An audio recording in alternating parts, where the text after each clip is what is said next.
बेशक ही कृष्णपाल गुर्जर फरीदाबाद से एक बार फिर बीजेपी के उम्मीदवार बनकर सामने आए हैं, लेकिन उनका विरोध फरीदाबाद में अभी भी कम नहीं हुआ। यहाँ कई लोग ऐसे हैं जिनका मानना है कि पीएम मोदी के नाम पर कृष्णपाल प्रचार कर रही हैं और उन्हीं के नाम पर वोट भी मांग रहे हैं, जबकि कृष्णपाल गुर्जर ने अपने कार्यकाल में कोई विकास का काम नहीं किया।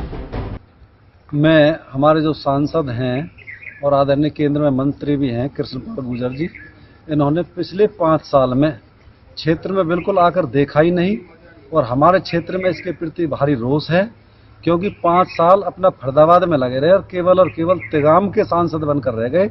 इन्होंने पलवल हल्का में और हथीन हल्का में और होडल हल्का में पलवल जिले के अंदर इसने कोई विकास कार्य नहीं किए। देखिए, जहाँ तक कृष्णपाल के द्वारा खुद के द्वारा कराए गए काम हैं वो स्वयं सो है, लेकिन जहाँ तक मोदी की सरकार का काम है, केंद्र की सरकार का काम है, देखिए पुल का निर्माण हुए हैं, सड़कों का निर्माण हुए हैं, और भी काम बहुत हुए हैं, जैसे कौशल केंद्र है, तो इस तरीके से काम तो हुए हैं। कई लोगों का ये भी कहना है कि कृष्णपाल गुर्जर बेशक यहाँ के सांसद हैं, लेकिन किसी एक इलाके के विकास कार्य में ही उन्होंने अपने 5 साल लगा दिए। पलवल क्षेत्र में रहने वाले लोगों के मुताबिक पिछले 5 सालों में पलवल का कोई भी विकास काम नहीं हुआ, जिससे यहाँ के लोग कृष्णपाल गुर्जर से काफी नाराज हैं। मैं आपको बताना चाहता हूँ कृष्णपाल गुर्जर जी के बारे में।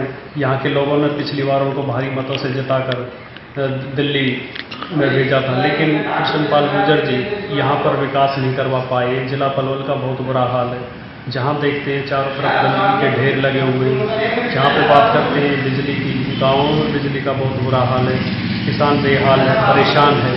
और जहाँ बात करते हैं हम शिक्षा के स्तर की, शिक्षा का स्तर बिल्कुल गिरा हुआ है।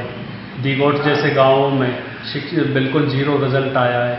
लगातार हो रहे विरोध के बावजूद कृष्णपाल अपना टिकट बचाने में तो कामयाब रहे, लेकिन इस सीट को बीजेपी खाते में डालना गुर्जर के सामने चुनौती बना हुआ है। टोटल न्यूज के लिए फरीदाबाद से विनय सिंह की रिपोर्ट।